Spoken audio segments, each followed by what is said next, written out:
இந்த யூதா ராஜாவை நம்ம பிடிச்சிட்டா நமக்கு அந்த யூதா ராஜ்யம்லாம் நமக்கு கிடச்சிருன்னு சொல்லி யாரெல்லாம் வரா?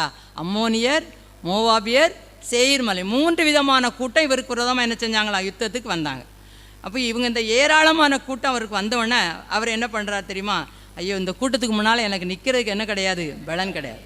நான் ஒன்று செய்ய போகிறேன், எல்லாரும் வாங்க, நம்ம ஒருமனப்பட்டு என்ன செய்வோம்? ஜெபம் பண்ணுவோம்.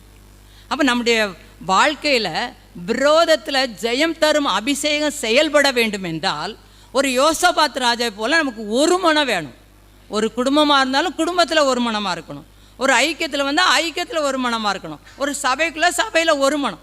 நாம் ஒரு மனமாய் செயல்படும் பொழுது நம்முடைய குடும்பத்தில் எந்த விரோதம் வந்தாலும் ஜெயம் தரும் அபிஷேகம் என்ன செய்யும்? கண்டிப்பாக நமக்கு என்னத்தை தரும்?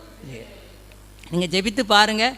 வீடுகளில் பல நெருக்கங்கள், பல எதிர்ப்புகள், பல சூழ்நிலைகள், பிள்ளைகள் மூலமாய் பணி செய்கிற இடங்களில், தொழில்